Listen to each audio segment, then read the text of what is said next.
My MVP for the 2023-2024 season is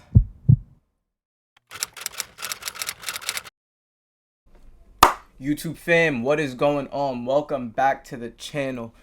First things first, thank you guys so much for the love on the first video. I really can't thank you guys enough. We reached 100 views in the first 24 hours, and I would say for a first video, that's a great success. So thank you guys so much for that. I really can't thank you guys enough. But today what we're going to be doing, as you can see by the title, giving you guys my early season award show for this season. How this is going to work. I'm going to be giving you guys 3 candidates for each award, talk about them a little bit, explain why I feel those are the top 3 candidates right now, and then I'm going to be picking my winner after speaking about all 3 of them. So without further ado, let's just jump straight into it. Alright, so coming up first candidate for the 6th Man of the Year award, we got Austin Reeves of the LA Lakers. Austin Reeves putting together a pretty good season. Not what everybody was expecting from him. Everybody was expecting a big all-star jump. That's unfortunately not what we're getting, but he's still averaging 14, 5, and 5. Kind of around the numbers we wanted, maybe a little more inflated. Hopefully he can get up to that. That's what everybody wants from him. But him coming off the bench looks better than what it did in the starting lineup. In the beginning of the season, he was starting, didn't really look too good, and definitely him coming off the bench is better for the team and their success. I think Austin Reeves can definitely bump these numbers up from what we have seen from him, but these numbers are definitely really good, and that's exactly why he's one of our candidates for 6th Man of the Year. Next up, we got the best backup big and ball right now, Mo Wagner of the Orlando Magic. He is not the biggest name, not really a household name if I'm being honest, but he's averaging 12.5, 4.5 rebounds on 20 minutes a game. Wendell Carter's the starter for this team. He got hurt, played about 5 games. Mo looked better than him in that time. Goga Bitadze right now is the starter for this team. Once again, Mo looks better than him in only 20 minutes a game. So, being the best backup big in the league, I felt he deserved some love for this award. And this is usually a guards award, typically, or a wing. So I just wanted to throw the big man some love. He's having a really good season. And last but certainly not least, we have Immanuel Quickley from my New York Knicks. Currently averaging 16, 3, and 3, shooting about 44-45% from the field. Immanuel Quickley has been amazing this season. Just exactly what everybody was expecting. He took a jump from last year, and he already had a pretty good season last year, finishing 2nd in 6th Man of the Year.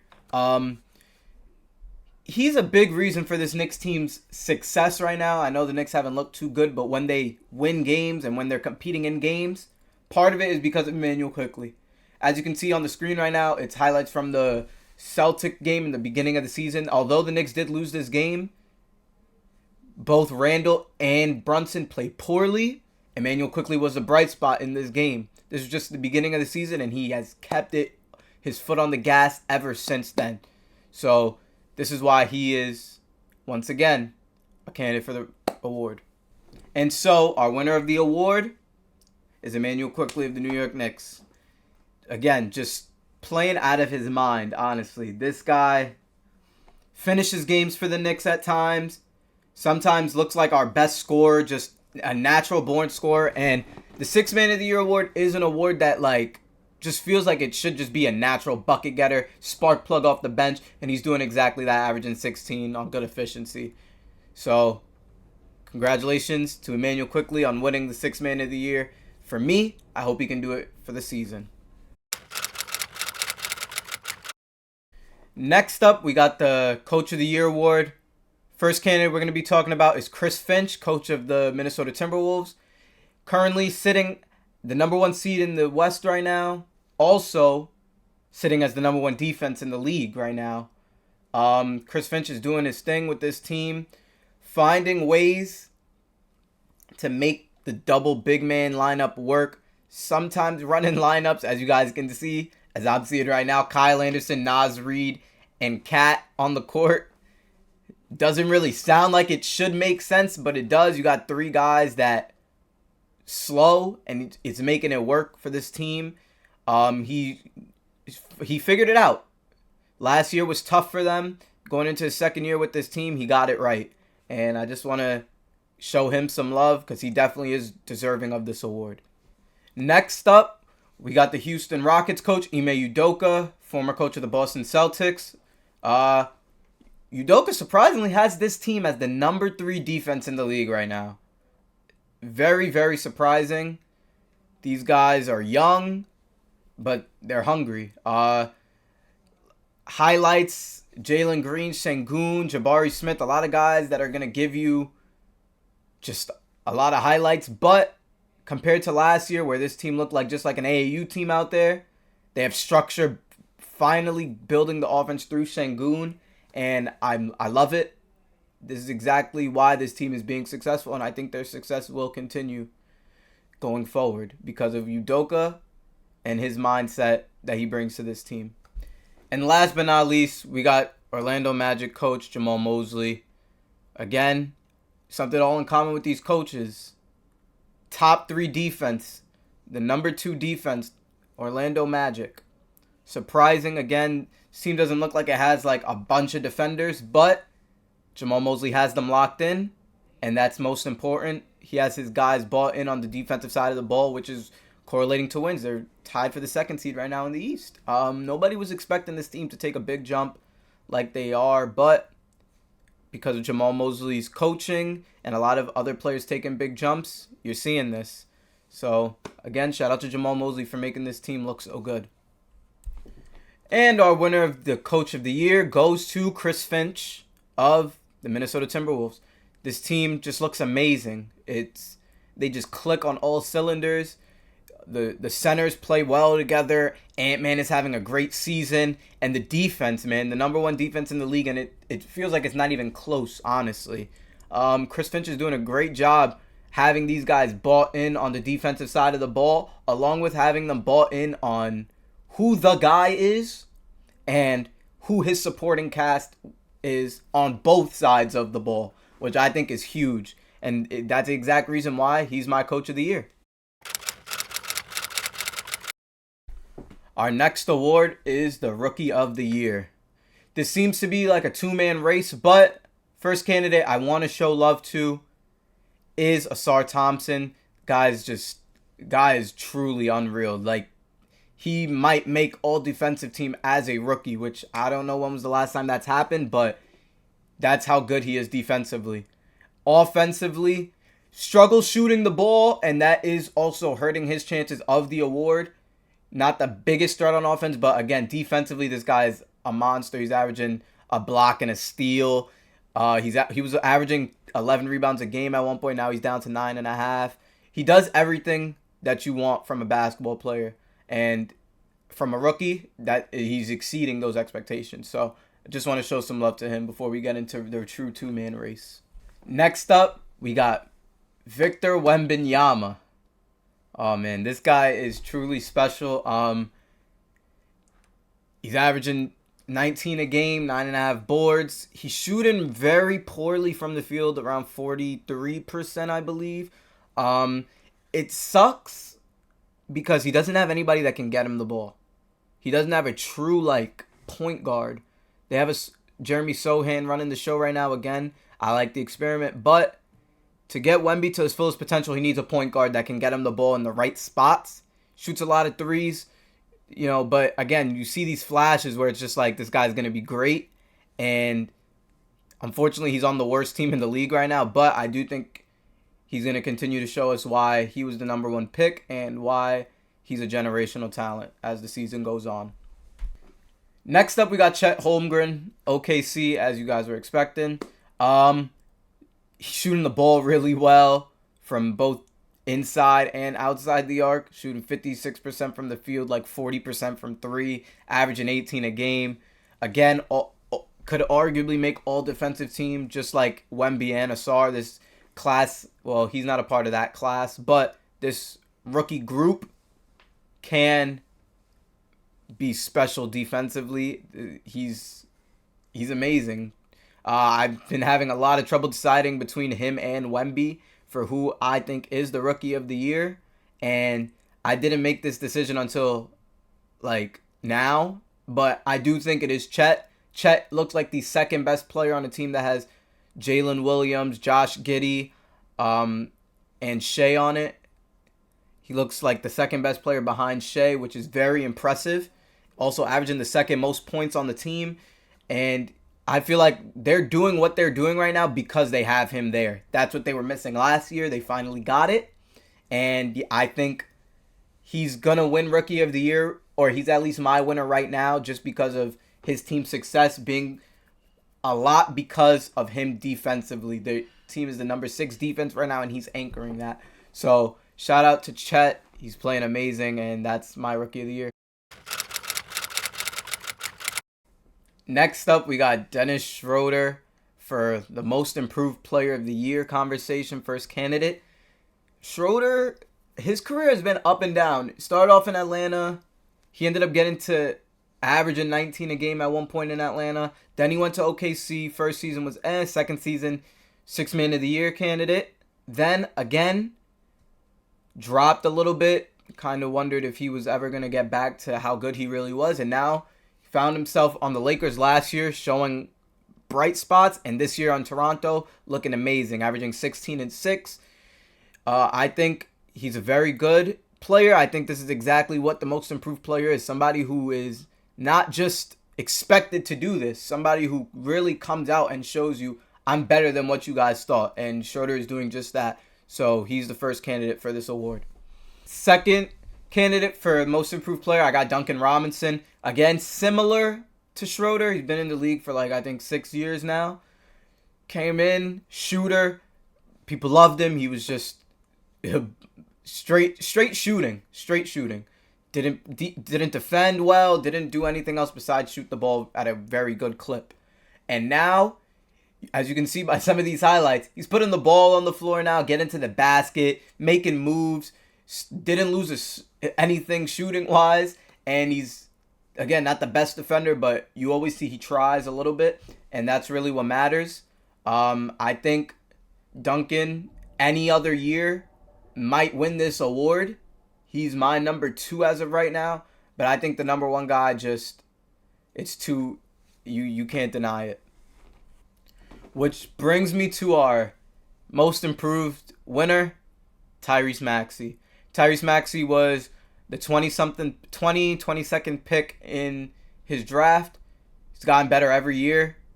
He hasn't taken a jump like he has this year, though. This year, averaging 26 a game. Honestly, I never expected Tyrese Maxey to be a 26-point per game scorer. I didn't think when Harden would leave, he would take this big of a jump. I thought he would be similar to last year because that's the player I really thought he was, and I was completely wrong. Tyrese Maxey is not only just scoring the ball greatly, his assist numbers have went up and his turnovers have stayed the same, averaging 1 a game with 6 assists now. Tyrese Maxey is going to be an all-star this year, and I think that's why he is the most improved player. He's going from not really looked at to be an all-star, maybe a third star on a team, to being a legit second option, being an all-star on a championship contender. So shout out to Tyrese Maxey. Guy is great. Have him in fantasy. I love him. Coming up first for our Defensive Player of the Year conversation, we got Bam Adebayo from the Miami Heat. Bam is the best 1 through 5 defender in the NBA. I don't really think there's a debate about it. Maybe Anthony Davis could argue it.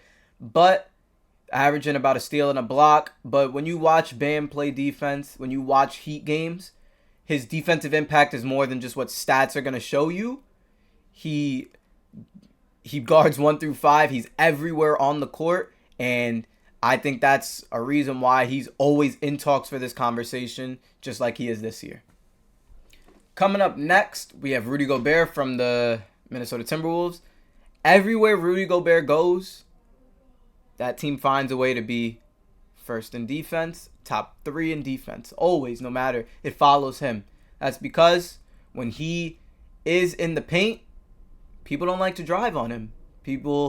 And when they do drive on him, it either ends up in a block or just a missed shot.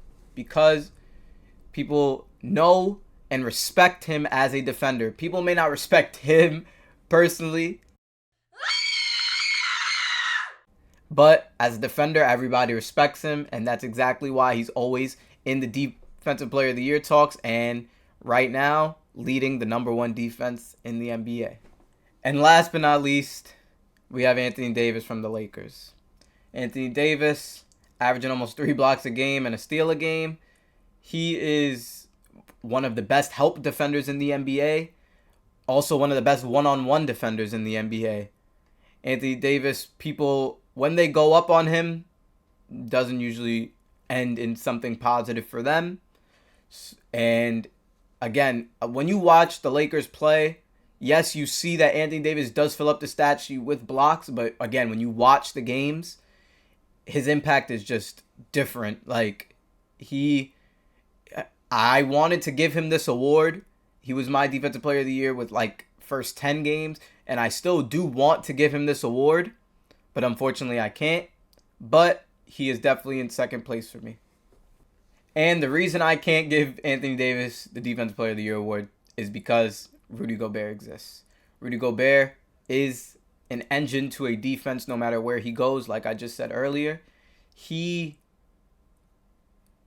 just, I don't know, he just knows how to defend and anchor and lead other players to be better defensively. He makes other defenders look even better than they already are. And it's impressive. Again, people may not respect Rudy Gobert outside of basketball, but as a defender, he is respected highly in this league for a reason.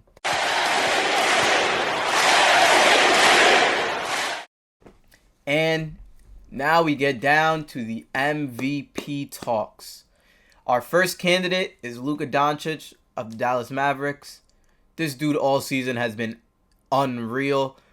Throughout the first 10 games of the season, he was my MVP.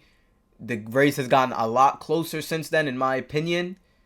He is averaging 38 and 8, shooting 49 from the field, 40% from 3, averaging about 8 points in the fourth quarter, one of the clutchest players in the league. And with Dallas being the 4 seed, I don't think they have any business being the 4 seed with the roster, but with them being the 4 seed, it helps propel his MVP conversations, to new heights. So, Luka Doncic, first candidate for the MVP. Next up, we got Joel Embiid from the Philadelphia 76ers. Once again, Joel Embiid, for the third or fourth season in a row, is in the MVP talks. Why?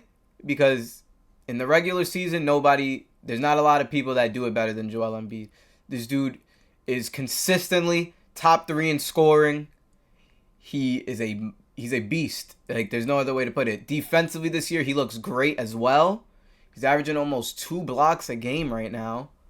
Or he is averaging 2 blocks a game now, His playmaking is the biggest thing this year. Taking such a big jump, averaging almost 7 assists a game. Last night versus the Lakers, he just had a triple-double with 11 assists. He just looks better, and he looks like more in shape, everything about him. So Embiid is showing that he has something to prove this year.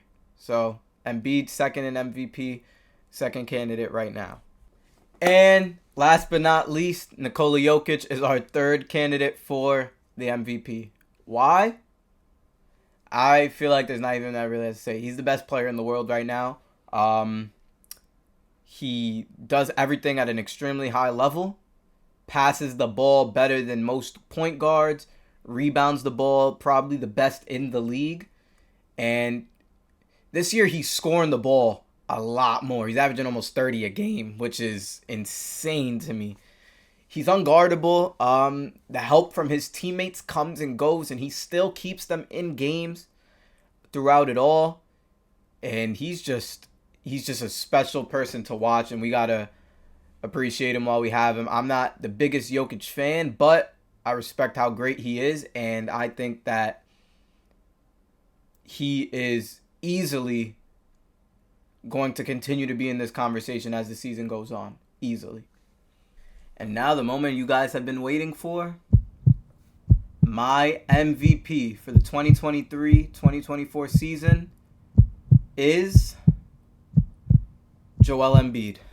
Joel Embiid continues night in and night out to show us why last year's MVP wasn't fraudulent, why he deserved to win MVP last year. Although his playoff successes have not been there, he continues to show us why in the regular season, this MVP is a regular season award, why he continues to be in this conversation.